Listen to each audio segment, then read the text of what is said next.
ভয় লাগছে গো আমার এই তুমি বাঙালি তুমি ভয় করতে বিহারিদের সাথে তুমি বাঙালি তুমি ভয় করতে বিহারিদের সাথে তুমি বাঙালি তুমি ভয় করতে বিহারিদের সাথে কি অদ্ভুত। বাংলা সুভাষচন্দ্রের সাথে যেভাবে বেইমানি হয়েছে না, সেই বেইমানি একটা দিকে আমি একমত, বাঙালি কিন্তু সত্যি কথা বলতে খুব বেইমানের জাত। বাঙালি কিন্তু সত্যি কথা বলতে খুব বেইমানের জাত।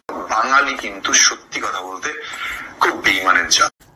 দুইটা বিহারি বাংলা এসে স্টেট ব্যাংক অফ ইন্ডিয়া থেকে টাকা চুরি করে যে চোরটা ধরা পড়েছিল, সেই চোরের মালিক বিষ্ণু ঘোষ নামে স্টেট ব্যাংকেরই একজন খুব ইম্পর্ট্যান্ট ক্যাশ ক্রেডিট কাস্টমার।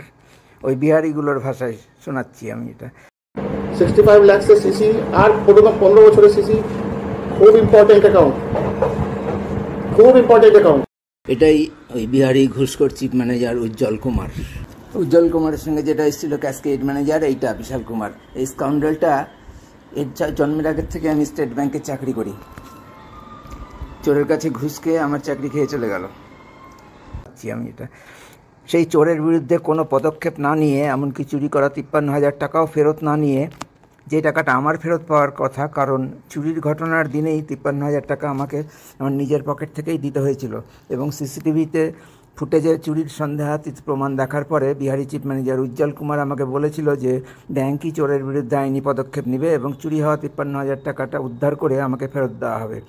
সেই 53,000 টাকাও ফেরত না নিয়ে আমি টাকা ফেরত চেয়ে মুখ খোলাই এবং ঘটনার 1.5 মাস পরেও টাকা না ফেরত পাওয়ায় মালদা ব্রাঞ্চ থেকে ট্রান্সফার হয়ে একজন সিনিয়র অফিসারের কথায় ওনার সঙ্গেই থানায় গিয়েছিলাম বলে চোর তথা চোরের মালিকের ক্ষতিগ্রস্ত হওয়া মর্যাদার কিছুটা ফিরিয়ে দিয়ে আমার ওপর ভয়াবহ অত্যাচার, ভীতি প্রদর্শন ও অজস্র মিথ্যা অভিযোগ আরোপ করে আমার চূড়ান্ত অপমান করতে থাকলে একসময় আমার শারীরিক ও মানসিক অবস্থার ভয়ানক অবনতি ঘটে এবং আমার মধ্যে প্রবল মৃত্যুর আশঙ্কা দেখা দেয়, যে কারণে প্রাণে বাঁচতে আমি চাকরি ছেড়ে দিতে বাধ্য হই।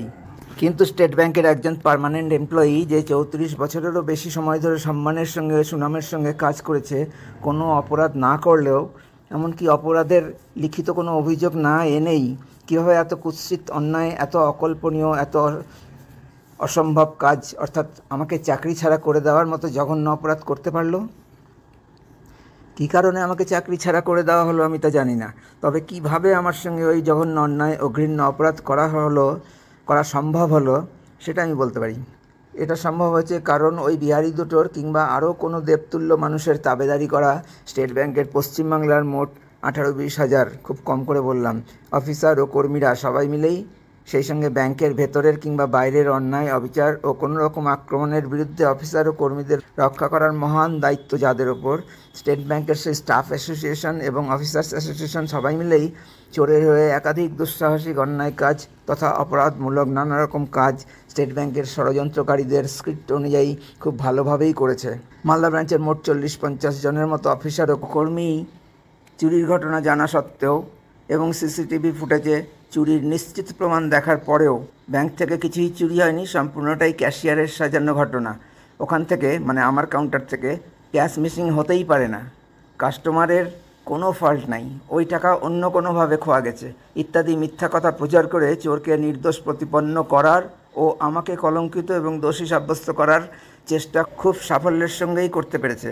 শুধু মালদা ব্রাঞ্চের অফিসার ও কর্মীরাই না, মালদা জেলার সব ধরনের সমস্ত অফিসার ও কর্মী সহ সারা পশ্চিমবাংলার মোট 18-20 হাজার অফিসার ও কর্মীর সবাই, এমনকি সারা দেশের মোট 2.5 লক্ষ অফিসার ও কর্মীর সবাই চোরের পক্ষে এবং স্টেট ব্যাংকের ক্রিমিনাল অফিসার ও কর্মীদের অশুভ আঁতাত ও নারকীয় চক্রান্তে সক্রিয়ভাবেই সমর্থন ও সাহায্য করেছে। অথচ নিষ্পাপ ও নিষ্কলঙ্ক হয়ে অত্যাচারিত ক্যাশিয়ার, অর্থাৎ আমার সমর্থন বা সাহায্য করতে স্টাফ ইউনিয়ন বা অফিসার ও কর্মীদের কেউই এগিয়ে আসেনি ঘটনার সত্যতা জানা সত্ত্বেও। আমিই তো স্টাফ ইউনিয়নের কয়েকজন নেতাকে ঘটনার কথা জানিয়ে সাহায্য চেয়েছি। চোরের পক্ষে এবং আমার বিরুদ্ধে সংশ্লিষ্ট সবারই সক্রিয় সহযোগিতার ফলে মালদা ব্রাঞ্চের বিহারি 2 বস চোরকে সসম্মানে ছেড়ে দেয়।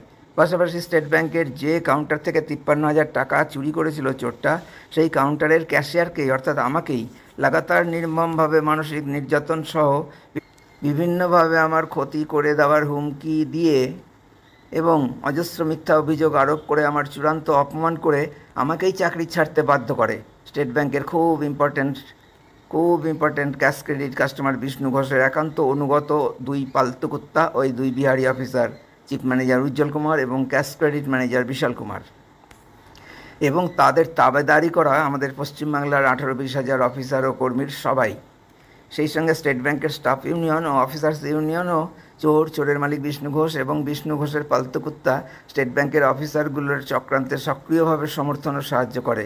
চাকরি ছেড়ে পালিয়ে না গেলে আমার মৃত্যু নিশ্চিত ছিল। আমার পক্ষে সবচেয়ে ভয়ঙ্কর হলো চুরির ঘটনা জানা সত্ত্বেও ও সিসিটিভি ফুটেজে চুরির স্পষ্ট প্রমাণ দেখা সত্ত্বেও আমার উপর উজ্জ্বল কুমার, বিশাল কুমার ও অন্যান্য অফিসাররা ভয়াবহ অত্যাচার করে চলেছে জানা সত্ত্বেও স্টেট ব্যাংকের বাংলার 18-20 হাজার অফিসার ও কর্মীর একজনও আমার সমর্থনে একটা কথাও বলেনি। ইউনিয়নেও আমাকে কোনোভাবেই সাহায্য করেনি। এছাড়াও আমি মালদার স্থায়ী বাসিন্দা হওয়া সত্ত্বেও এবং 2001 সাল থেকে 14 বছরেরও বেশি সময় ধরে স্টেট ব্যাংক অফ ইন্ডিয়ার মালদা ব্রাঞ্চে নিষ্কলঙ্কভাবে ও সুনামের সঙ্গে কাজ করলেও ছোট্ট শহর মালদার বহু মানুষ আমাকে স্টেট ব্যাংকের স্টাফ হিসাবে চিনলেও এবং চিত্তরঞ্জন মার্কেটের অনেক ব্যবসায়ী, শহরের বহু কাস্টমার ও সাধারণ মানুষ আমার কাউন্টার থেকে বিষ্ণু ঘোষের কর্মচারী 53,000 টাকা চুরি করে সিসিটিভিতে ধরা পড়েছে এ কথা জানলেও একজন মানুষও আমাকে সাহায্য করতে বা স্টেট ব্যাংকের বিরুদ্ধে প্রতিবাদ করতে এগিয়ে আসেনি। চাকরি ছাড়ার পর বিভিন্ন কর্তৃপক্ষের কাছে অভিযোগ জানিয়েও কোনো সুরাহা হয়নি। বহু সাংবাদিক, সংবাদপত্র, রাজনৈতিক নেতা, মন্ত্রীর দৃষ্টি আকর্ষণ করার চেষ্টা করেছি। নিরাপত্তাহীনতার কারণে অনেক নিবেদন করেছি, কারো কাছে কোনো সাড়া পায়নি। 2021 সাল থেকে বিভিন্ন সোশ্যাল মিডিয়ায় সিসিটিভি ফুটেজ এবং অজস্র ভয়েস রেকর্ড ও কল রেকর্ডের প্রমাণ সহ হাজার হাজার পোস্ট করে চলেছি, কোনো সাড়া পাইনি। সারা দেশের কাছে আমি আশা করি না। বাংলার বাইরে বাঙালির প্রতি মানুষের বিদ্বেষপূর্ণ আচরণের কথা আমি জানি, কিন্তু আমার নিজের রাজ্য পশ্চিমবঙ্গ, এই পশ্চিমবাংলার একজন মানুষেরও মর্ম স্পর্শ করলো না আমার ওপর এই বিনা অপরাধে এত অন্যায়, অবিচার, অপরাধ করার ফলে আমার জীবন সপরিবারের ধ্বংস হয়ে গেল জেনেও। অনেকে বলছে এটা স্টেট ব্যাংকের ইন্টারনাল বিষয়। বাইরের চোর স্টেট ব্যাংকের কাউন্টার থেকে টাকা চুরি করে ধরা পড়ল, স্টেট ব্যাংক কর্তৃপক্ষ চোরের পক্ষের কাছ থেকে ঘুষ নিয়ে চোরকে মুক্ত করে দিল, চুরির ঘটনা সত্যি এটা জেনেও চোরকে কোনো শাস্তি ছাড়াই ছেড়ে দিল। এইগুলোকে আমি স্টেট ব্যাংকের ইন্টারনাল ব্যাপার হিসাবে দেখতে রাজি না।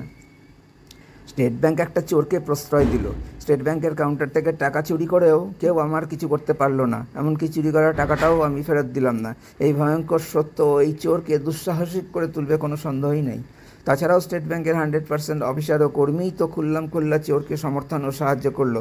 তাহলে কি চোরের সঙ্গে স্টেট ব্যাংকের বহু অফিসার ও কর্মীদের ঘনিষ্ঠ যোগাযোগ থাকতে পারে না?